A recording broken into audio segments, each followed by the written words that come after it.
Yes. Ramapad Maharaj, please accept my humble obeisances. All glories to Srila Prabhupada. Prabhupada. How are you, Maharaj? I'm happy to see your smiling face for a little Well, while. I'm just happy because I'm seeing you. It's been a little while.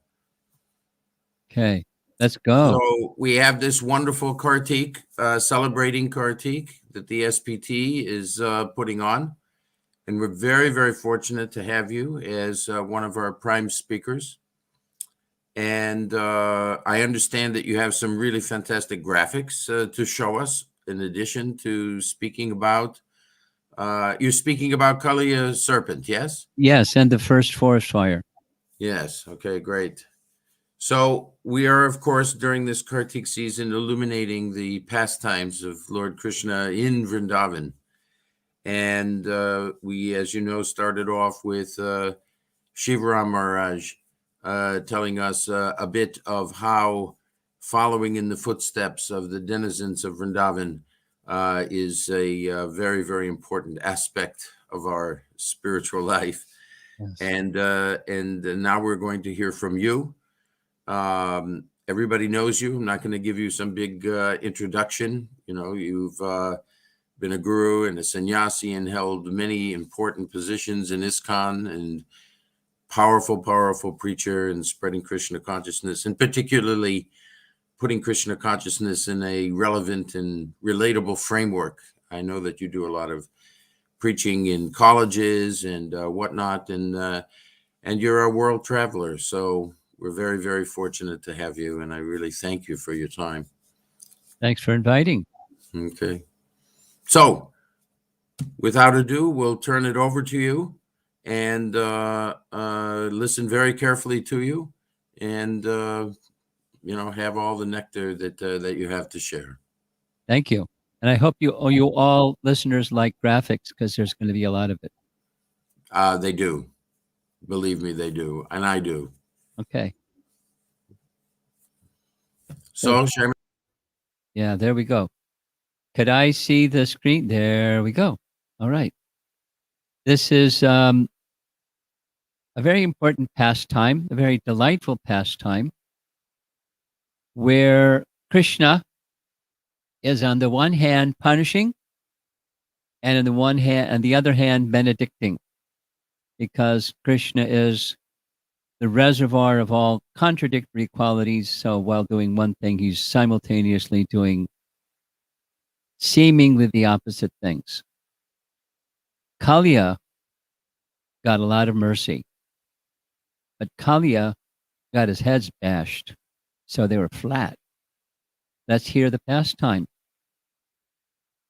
In Jiva Goswami's Gopal Champu, he describes that this pastime was narrated in reverse order from what it really happened in Srimad Bhagavatam.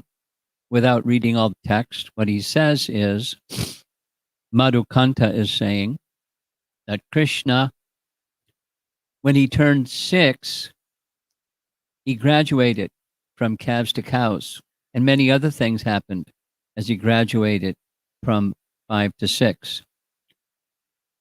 And because he began herding cows, the pastime of Krishna's dealing with the Dhenukasura was narrated first, but actually the Kāliya pastime happened first, and therefore Madhukanta says, I'm going to narrate the Kāliya Leela first. All of that is just to say Krishna is 6, and he is encountering the first demoniac personality when he was just 6. Little boy. He's not even lifting Govardhan Hill yet. He's still just 6. And the Kāliya serpent had 1,001 heads. There's a serpent painting that he has 5. A lot of heads. And extremely envious. And along with that envy came poison.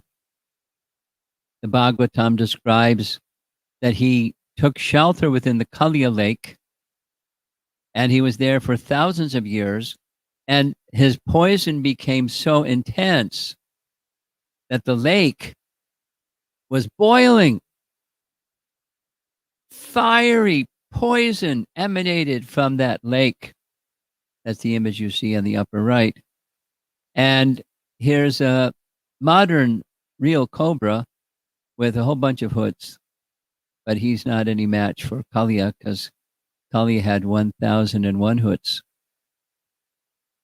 Bhagavatam says that the vapors were so poisonous that when birds flew over the Kāliya lake, they die in flight from the poisonous vapors and fall dead into the water. And you look in the background, you don't see any vegetation because the vegetation also died. The wind blowing over that deadly lake carried droplets of water to the shore simply by coming in contact with that poisonous breeze. All vegetation and creatures on the shore died. Kali was really poisonous. Now, Krishna, being a lover of Vrindavan and a lover of the river Jamuna, he knew of this situation and he wanted to do something about that situation. And so one morning, very early, he rose and headed straight for the Kāliya lake. And that particular morning, purposefully, Balaram was left behind. And Balaram was left behind because there was some religious duties that Rohini wanted him to do. And so Krishna went alone, and they traveled very swiftly to get to the banks of the Kāliya lake. Now, if you go by a car, it'll take you quite a while, but Krishna moved very quickly. Early in the morning, the cows and the cowherd boys felt unreasonably early hour of the day, very thirsty, and they began drinking the water. And drinking the water, they fell unconscious. You see the steps leading down to the Kāliya Ghat, and they fell unconscious as if dead. A very beautiful description comes when Krishna saw that. He was bewildered because he's so attached, as they're attached to him, to the cowherd boys and the cows. He was bewildered. That's his own Yogamaya potency. So he can enjoy that experience, that emotion.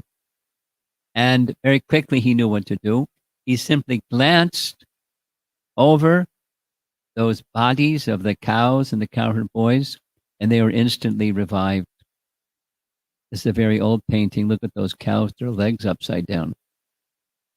And cowherd boy fitting his turban back on because he's waking up as if from the dead. In the background, you see in that painting, there's Kāliya in the lake, and this is the cowherd boys by the shore of the lake in some house. So here's a little history of the Kāliya serpent. You see in the painting two sages. One was Vedashira, and the other was Avashashira. Ashvashira. So Ashvashira was visiting, and Vedashira was already residing on a forested area in a mountain. And he really liked it. So Ashvashira asked Vedashira, "Oh, this is such a nice place. Let's stay together and do our austerities and meditations together." Unfortunately, Vedashira was a little territorial and envious. So he said, "I'm sorry, this mountain isn't big enough for both of us. You're going to have to find another mountain. This is my mountain." And Ashvashira was shocked, saying, "Don't you know everything belongs to Vishnu. How can you think that it belongs to you? You're a sage. You should know these things. And some argument ensued between the two sages. Sometimes sages disagree. And it got a little hot. And so Vedashira was cursed. You're so envious, you should become a serpent. And so he became a serpent. And there was a counter curse. You become a crow and fall to earth.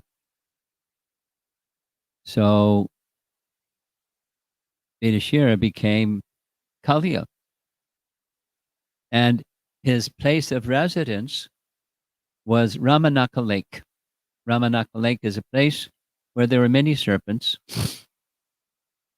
And at least it's said that this Ramanaka Lake is in the Fiji area. So they know about Kāliya in Fiji, even today. So in a natural food for Garuda is serpents. So the serpent kingdom made an arrangement with Garuda. On a regular basis, we'll make special offerings for you, food that you're very fond of and so forth. And they made offerings, and he was satisfied, so he wouldn't come and take them. But Kāliya was envious, so he ate them instead. And Garuda came to know, and he came and challenged Kāliya. And Kāliya tried to strike Garuda with his fangs and his serpent mouths. But you don't mess with Garuda, he was too strong. So he fled for his life. And when he fled for his life, he started heading in a southerly direction in the universe, and he went down and down and down and down, all the way to where Lord Ananta is resting, holding up with his hoods, holding up the universe and the planets within the universe. And because there's some connection between Ananta, who's a serpent, and Kāliya, who's a serpent, he took kindness to Kāliya. Kāliya wanted to know what to do. And Ananta gave the following advice. You go to a place where Garuda won't go, and you'll be safe. And that one place where you can go, where Garuda won't go, is a lake in the river Jamuna.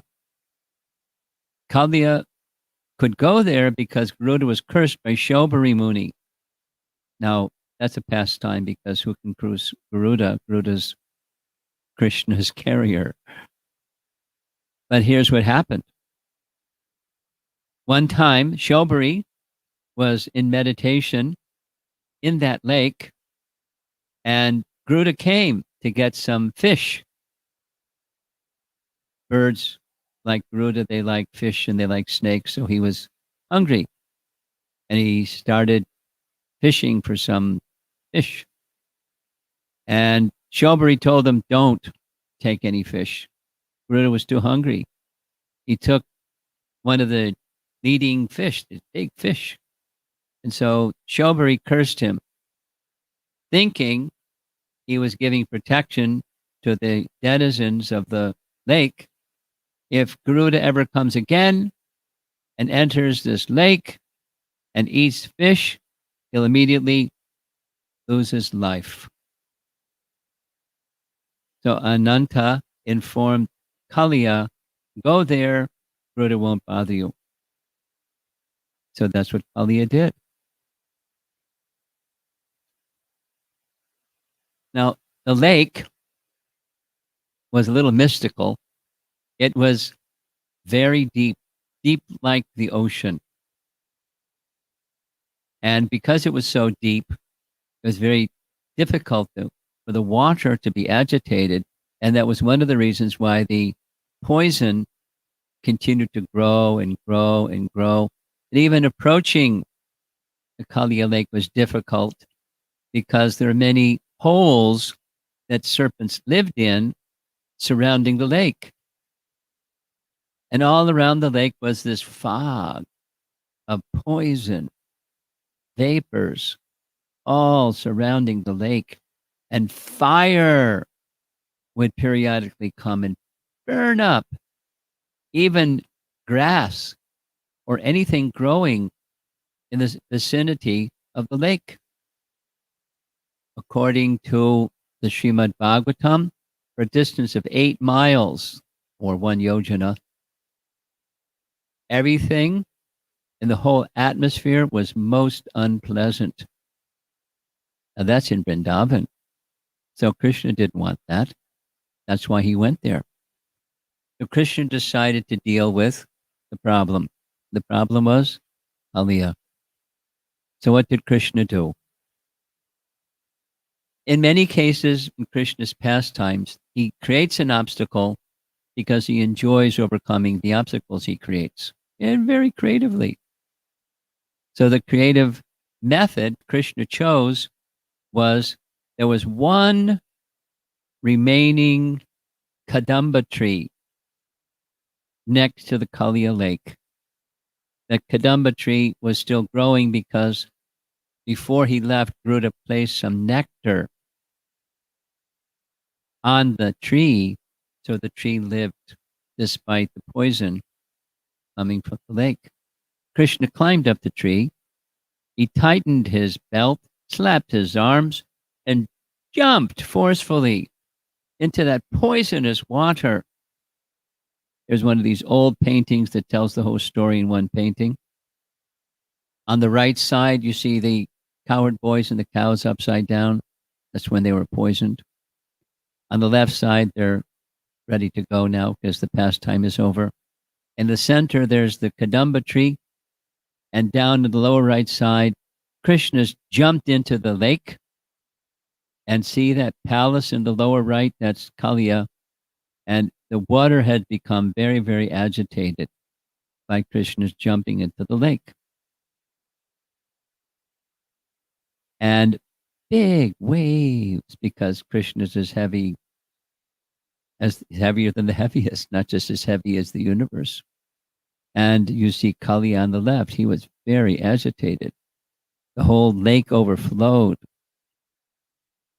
going in all directions when Krishna jumped in the lake.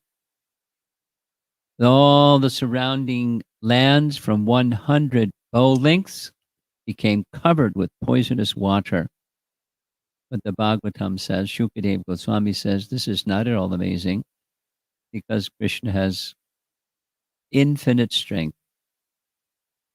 When he jumped in the lake, not only the waves went in all directions, but the serpents, along with Kāliya, became very agitated by Krishna's coming into our lake. So more volumes of poison became churned and stirred, and Kāliya rose to the surface, looking with terrible poisonous fire coming out of his mouths, agitated like anything. You've come into my lake. He tried to bite Krishna. There's a nice description of what he saw, Krishna's delicate form. Krishna wore yellow silken garments. His body was very delicate, shining like a glowing white cloud. His chest bearing the mark of Srivatsa. His face smiling beautifully. And his feet resembling the whirl of a lotus flower. Those feet, in a few moments, are going to smash his hoods.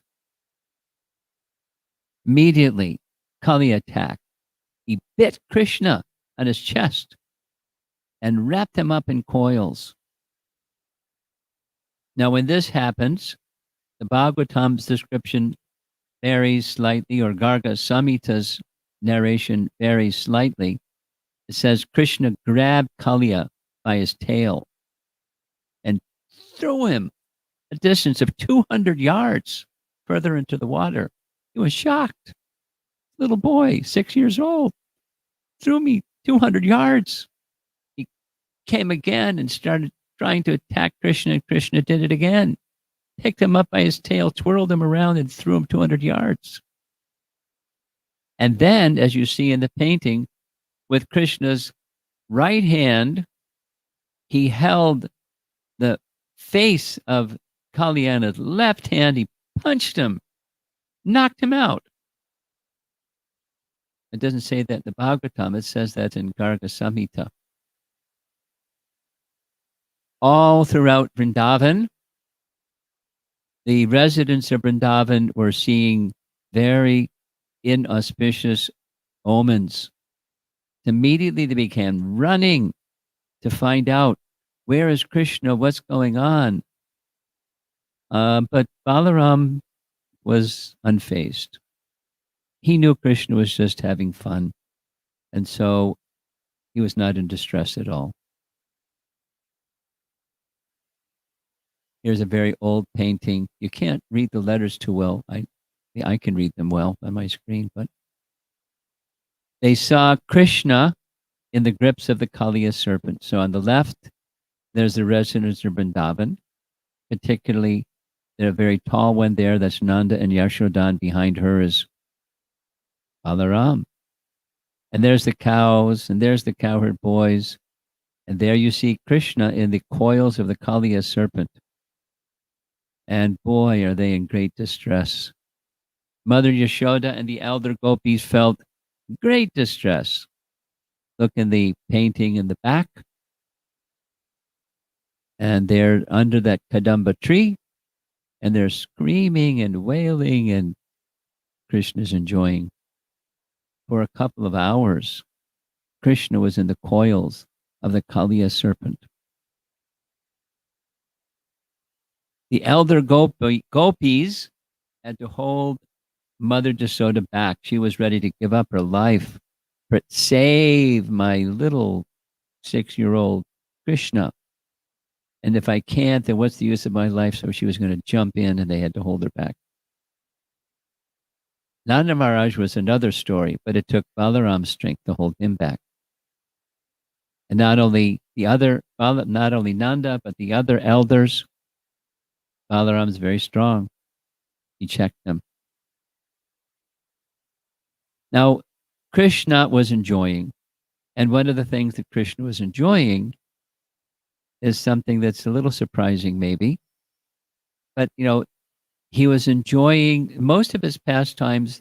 The cowherd boys or the residents of Braja are in difficulty.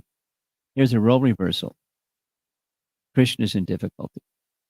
Who are they going to call out to for help if Krishna's in difficulty? They were going mad.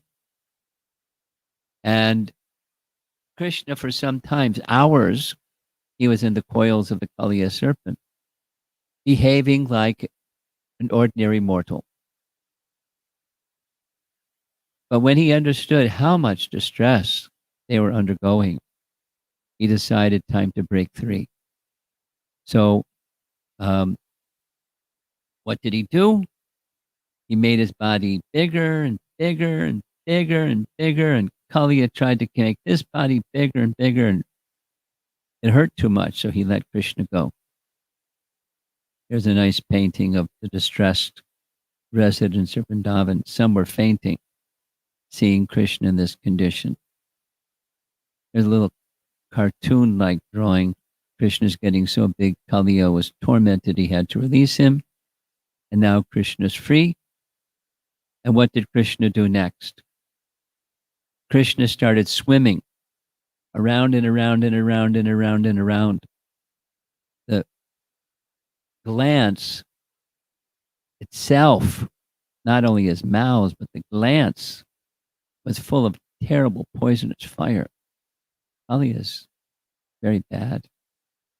So Krishna swam so swiftly around and around and around that Kāliya became dizzy. He lost his strength. And that purpose achieved, Krishna jumped up on the hoods of the Kāliya serpent and started dancing. And when he was dancing, the redness on Krishna's feet became even redder, because on the hoods of the heads of the Kāliya serpent They were jewels. So it made the redness of Krishna's feet look even more bright and red. And as we all know, Krishna began dancing. He is the king of all arts. You see in the painting on the right side, there's Balaram holding back Nanda Maharaj.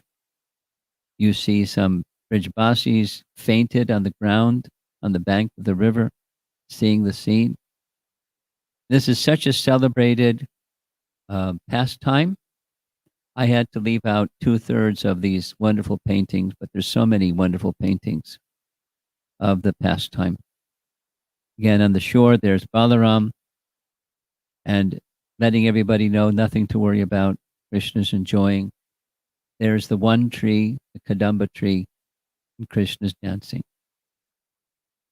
And after all, he's not only Yogeshwara, master of all mystic powers, he's the master of everything and everyone, including the art of dancing. So look at the position of Krishna's hand and the position of Krishna's, the Kāliya's tail, because this painting looks very much like this painting, but it's different. And in the background, there's the Kadamba tree, there's a residence of Vrindavan and some cows, and Krishna's having fun. Many artists have depicted this scene. This is a more modern one. Kāliya's mouths reaching to bite Krishna, but no worries for Krishna.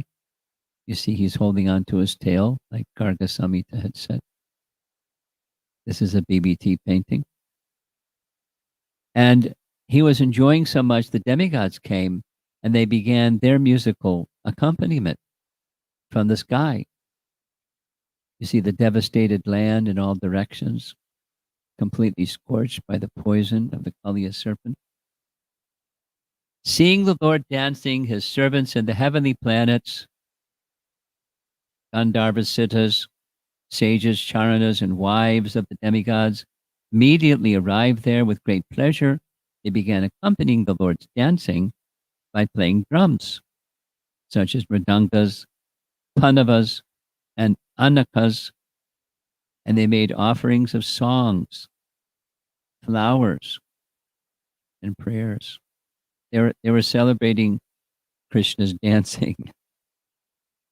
Must have been a fantastic dance. Again, many different styles of artists rendering this pastime.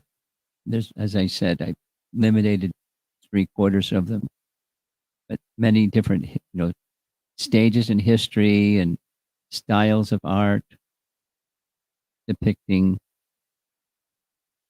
Krishna's dancing on the hoods of the Kāliya serpent. And as he was dancing on the hoods of the Kāliya serpent, all the while, the Kāliya serpent was emanating poison and waste even from his eyes, not just from his mouths. And occasionally to fight, he would dare to raise one of his hoods, which would breathe heavy or heavily with anger. What did Krishna do? He smashed it. Look at the lower right. He'd dance, but he'd dance so hard, he'd force that hood to bow down. He was training Kāliya to be a nice Bhakta Kāliya. He had 101 prominent hoods or heads, 1,001 total. As Kāliya entered his death throes, he began to wheel his heads around, vomiting ghastly blood from his mouth and nostrils, experiencing extreme pain and misery. This painting shows the blood coming out of Kāliya's mouths. So what happens next? Krishna's wonderful and powerful dancing trampled and broke all of Kāliya's 1,000 hoods. Then the serpent, profusely vomiting blood, recognized Krishna to be the eternal personality of Godhead, the supreme master of all moving and non-moving beings, Sri Narayana. Fortunately, he took shelter of Krishna within his mind because his body was wrecked. Kāliya had become so fatigued from the excessive weight of Lord Krishna, who carries the entire universe in his abdomen. Kāliya's umbrella-like hoods had been shattered by the striking of Krishna's heels. Now Kāliya had wives, and his wives were in great distress seeing this situation. These wives of Kāliya, they're very, very elevated and saintly personalities. How they got bodies of serpents and how they have Kāliya as their husband. It's a puzzle. But they were very faithful to their husband. They recognized that he had, in his mind, taken shelter of Krishna. So they came before Krishna, as you see, desiring the protection of their husband. This is the European BBT painting, very, very beautiful illustration of the wives coming to offer their prayers to Krishna. They were very smart. The ladies came with their little children. And when Krishna saw them with their little children, he became more peaceful. They wanted their husband to be liberated and freed from his volumes of sinful activities and so forth. So with their hands folded, they offered prayers. Now, if I had another half an hour, I would go through their prayers with you because they're really, really beautiful. There's 18 very elevated teachings. These ladies were very knowledgeable in Vedic wisdom. They recite it in their prayers, understanding who Krishna really is and the nature of the offense of their husband.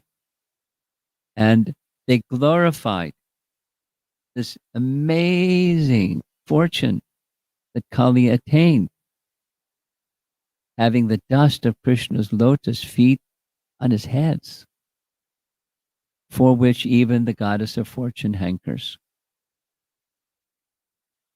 They start to speculate. Why? What was the reason behind Kāliya receiving such mercy? Here's one of their verses in their prayers. Did our husband carefully perform austerities in a previous life, with his mind free of pride and full of respect for others? Is that why you are pleased with him? Or did he in some previous existence carefully execute religious duties for all living beings? And that is why you, the life of all living beings, are now satisfied with him? Because it surely wasn't in this lifetime. He was bad from the beginning and got worse and worse. So something from a previous lifetime, some auspiciousness, they're conjecturing, was the cause of this kindness received by Kāliya. Here's another prayer towards the very end. At least once, O Master, a master should tolerate an offense committed by his child or subject. O supreme, peaceful soul, you should therefore forgive our foolish husband who did not understand who you are. Krishna was very pleased by their devotion and their erudition. You can read the prayers. They're very elevated prayers. They requested Krishna to forgive the great offense committed by their foolish husband. They surrendered to the Supreme Lord completely and wished to execute his order. You see on the left There's some musicians. They're playing their instruments while Krishna was dancing. On the right is Nanda and Balaram and Mother Yasoda watching the whole scene. Immediately, Krishna responded by showing his mercy. He released Kāliya, who had fallen unconscious. After Krishna released him, very slowly, he regained his vital force and sensory functions. Loudly and painfully, he breathed, addressing the Supreme Lord in humble submission. He offered prayers, very similar. The details are not there, but just says that his prayers resembled the prayers of his wives. So he had become free from envy by Krishna's kindness. He surrendered to Krishna, recognized him as the Supreme. He's offering prayers to Krishna, and he worshiped Krishna. There's details. Many, many articles were offered to Krishna by Kāliya. There you see the wives holding gifts for Krishna, waving chamara whisks for Krishna. Imagine if the Brijvasis, what they understood with all of this going on.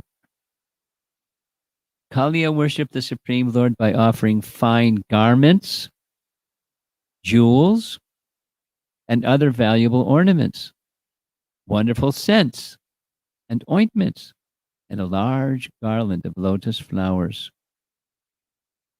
Here's something very interesting. Written by Rupa Goswami in his Radha Krishna Gonadesh Dipika. It said, Krishna purposefully had his Kastuba gem enter into the serpent's lake. And then he arranged for the wives of the Kāliya serpent to give it to him. Very clever. Krishna is very clever. On the one hand, he was acting like an ordinary person, but on the other hand, he's a totally transcendental person. It went directly into Kāliya's treasury. And when they came to make offerings, they didn't recognize this is his Kastuba jewel, but they gave Krishna his Kastuba jewel, thinking it was just one of Kāliya's possessions. This is directly from Rupa Goswami's writings. Pretty amazing. Clever Krishna. So what did Krishna do next?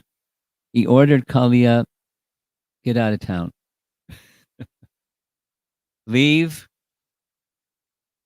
the river Jamuna, leave this lake, and let the water become restored so that it's fit for the cows and for humans.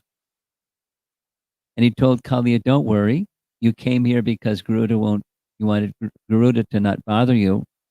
But now when Garuda sees on your hoods the marks of my lotus feet, he'll leave you alone. Everything will be nice.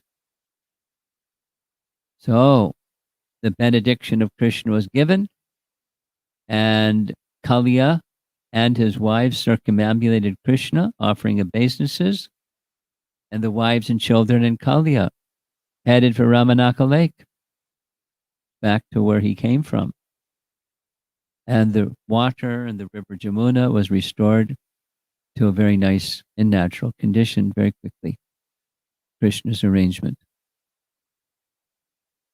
Now, the residents of Vrindavan had been watching this for quite some time, and they were very happy that Krishna came, and a little surprised. He's coming out of the lake wearing garlands and fragrances and garments and fine jewels and gold. But they were so absorbed in how he came out of the lake, they were just anxious to greet him. And they all stood up, just like unconscious person's senses coming back to life, and especially Nanda and Yasoda and Rohini, because she was there to see Balaram was now okay, along with Krishna. And they're back together. and they embraced him. And the Bhagavatam says, even the trees and vegetation that had become poisoned came back to life in their normal condition. And here's a final painting. They're back in Nanda's palace. Krishna's there. Balaram is there. Madhu Mangal is there. Stoka Krishna is there. And the other cowherd boys are again united with Krishna, very happy, having seen another one of Krishna's wonderful pastimes. A few more things. Here's an interesting, fascinating description of this pastime in Brihat Bhagavatamrita. There's the reference. I invite you to read it because it's kind of typical Sanatana Goswami, amazing narration. Kāliya returned to the river Jamuna. And when Kāliya returned to the river Jamuna, word got to Krishna. Uh-oh, Kāliya's back. So what did Krishna do? He didn't say anything to his friends because he thought his friends might try to prevent him from going. He went straight away to the same place, the Kāliya lake, and the same description as found in the Bhagavatam, poisonous vapors and everything. And Krishna climbed up the Kadamba tree, jumped in the water. Kāliya tried to attack him. Krishna got in the coils of the Kāliya serpent. A messenger went back to Nandagram, informed Nanda and Yashoda. Oh no! Krishna's in the coils of the Kāliya serpent again. Sounds very similar. The theme repeats because it's the similar rasa, because the whole purpose of the Leela is to stimulate love in a particular way. And it was so effective. Krishna did it again. Only this time, Balaram is in a different mood than, oh, Krishna's just having fun. He was in disbelief. How is this possible? How is this possible? And he went running full speed to the Kāliya lake. And when he saw Krishna in the coils of the Kāliya serpent, and he saw the response of the Brijbasis, nearly dying, see this happening yet again. Balaram called out to Krishna. It's very beautiful. These are not ordinary souls. These are your very dearmost associates in Vrindavan. Please end this pastime. Please don't let them continue and die in seeing this disastrous situation. Krishna smiled. Mission accomplished. They all were completely dependent upon Krishna using his almightiness, but they haven't seen anything yet. What did Krishna do? He not only broke free from the coils of the Kāliya serpent, he reached out. Listen to this. He reached out to the gopis and brought the gopis along with him on top of the hoods of the Kāliya serpent. And they had rasa dance on top of the hoods of Kāliya serpent. And the demigods came and played their musical instruments, and the dance went on and on and on. The hoods of the Kāliya serpent were moving. It was like a moving stage. It's described in the Brihat Bhagavatamrita. And then what did Krishna do?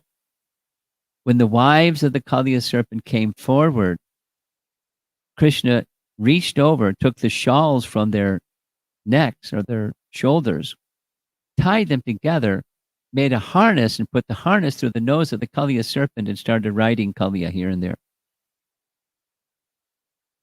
Krishna is the best of enjoyers.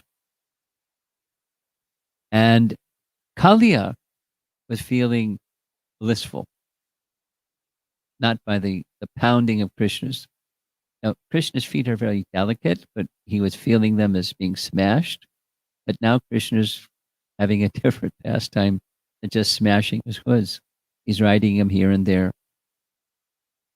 And Krishna descended and got to the shore, and everyone's happy. Pretty amazing pastime. Krishna returning to the river Jamuna and the Kāliya lake. Some of you in our listening audience have been to Vrindavan. And if those of you who have been to Vrindavan, for sure, you've been to the Madan Mohan temple. The Madan Mohan temple is up on a hill. And one part of that hill behind the temple is a place where Krishna went. And because he had been involved with the water and the coils of the Kāliya serpent, etc., for practically the whole day, his body was cold. So he requested the sun, and something like 10 or 12 suns were called upon to warm his body up at that spot, at the top, at the summit of the hill where the Madan Mohan temple was later built. In Brihat Bhagavatamrita, there's this nice description. When Kāliya offered his prayers, Krishna blessed him that he would become like Anantashesha. He got a lot of mercy. He was bad, but he got a lot of mercy. Krishna just bestowed his mercy on Kāliya. In the Bhagavatam, commentary says, Kāliya also desired to become Lord Krishna's carrier. Garuda and the serpents are originally related as brothers. They both had the same father or mother, Kayadu. And therefore, Kāliya indicated to Krishna, if you ever have to go to a distant place, you should also think of me as your personal carrier. I am the servant of your servant, and in the wink of an eye, I can travel hundreds of millions of yojanas. Thus, the Puranas narrate that in the course of Lord Krishna's eternal cycle of pastimes, when Kamsa orders the Lord to come to Mathura, he sometimes goes there mounted on Kāliya. Pretty far out, huh? Very mysterious pastime. Lots and lots of mercy. He gets to be a carrier like Garuda. Although that's not how it started. He was very, very envious. In Vishwanath Chakravarti Thakur's commentary, he states, after the Leela with Krishna was completed on earth, Kāliya attained Krishna Loka with Dasya Rasa. Now, when I first came across this in various commentaries, saying who's who in Krishna Loka, mentioning Kāliya's name, I was thinking, what? But Krishna is so kind. Krishna is so kind. Krishna is so kind. Putana becomes a nurse, and Kāliya becomes Krishna's carrier in Dasya Rasa in Goloka. Who can find a better master than Krishna?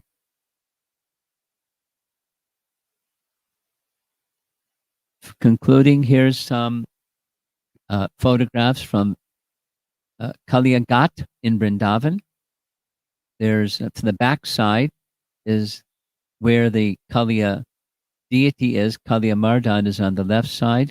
There's a group of pilgrims. In the background, you see the Kadamba tree.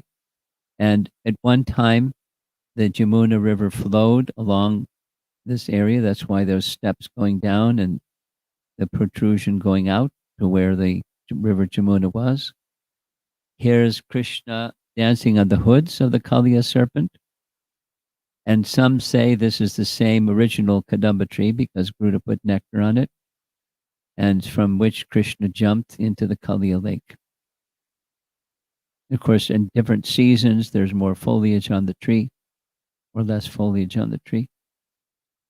It's a very sacred place wherever Krishna performs his pastimes, is a very sacred place.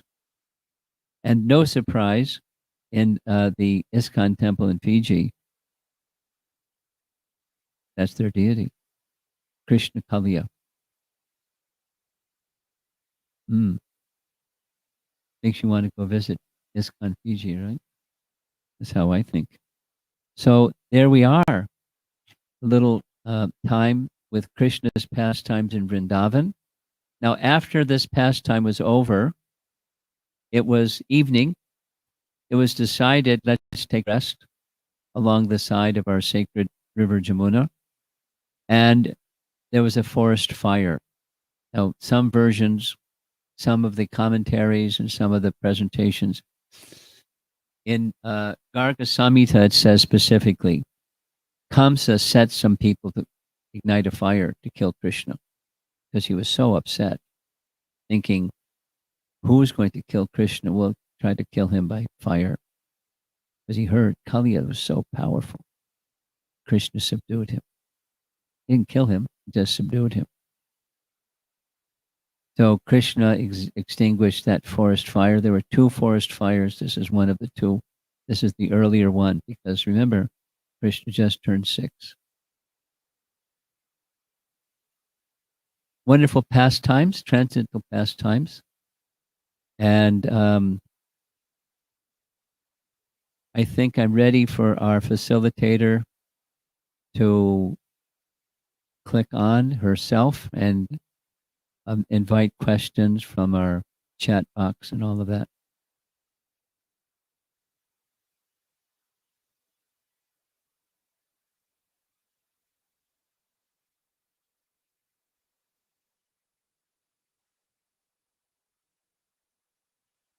Oh, moderator, where are you?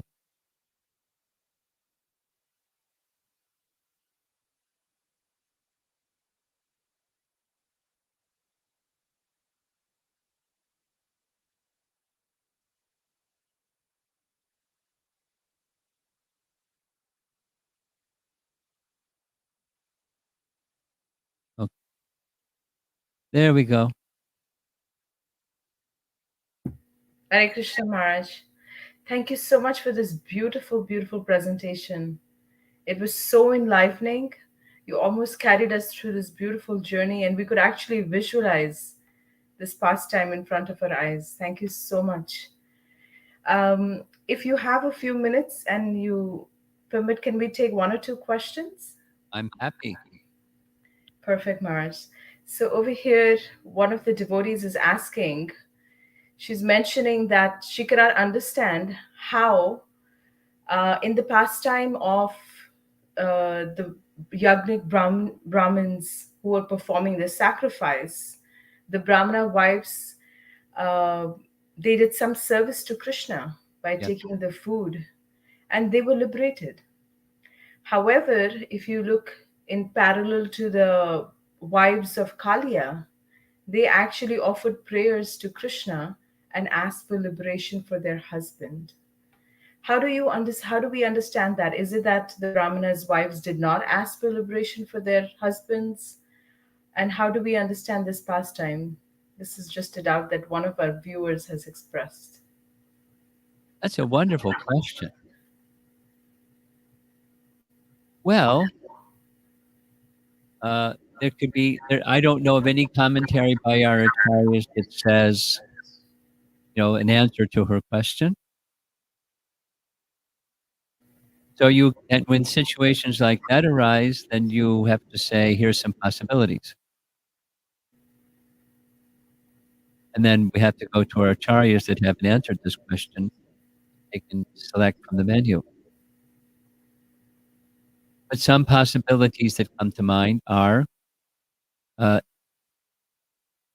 the wives of the Brahmanas understood that through their service, their husbands would receive Krishna's mercy, which is what happened. Because they were particularly elevated in Brahminical understanding. But on the other hand, read those prayers, and the wives of the Kāliya serpent, they were highly learned. I mean, who knows how many Vedic Shastra classes they sat through to learn what they learned. Who knows where they learned it. But on the other hand, those who have an understanding of the personality of Godhead, one doesn't need to ask for liberation. One needs to ask for devotional service. They're asking for the liberation and forgiveness of their husband for their wrongs. But so the wives were intuitively understand the wives of the Brahmanas, by Krishna's accepting our service, benefit will automatically go to our husbands. So that's one possible answer. And they Beautiful. weren't asking for liberation because that's on a lesser position and asking for service. Beautiful, beautiful answer, Marge. Thank you so much. Was it also because I was just reflecting on what you were mentioning? Was it also because Kalia was eventually he was also apologetic, and he also so does that have any role in if we commit mistakes and we become apologetic and we sincerely strive? Does that please Krishna? That's certainly a fact. Not only he was apologetic, but he had already become purified and he had already taken shelter, and they knew it. I mean, he didn't say it because his mouth was smashed, but they understood his mind. So on top of it, they're asking for forgiveness, although because he had already surrendered, certainly had been forgiven. So it's just another simple answer. It's just different moods for different persons have a different interest. Thank you so much, Marge. Beautiful, beautiful answer. Grateful. We have so many devotees expressing their gratitude. We're flashing some on the screen here. It's an amazing class, Marge. Thank you so much. And then he has a question asking, what anartha does Kaliya represent as indicated by Srila Bhaktivinoda Thakur? Okay, I didn't go there because Kaliya represents brutality and treachery. Can you show my screen? This is the last slide. Kaliya represents brutality and treachery.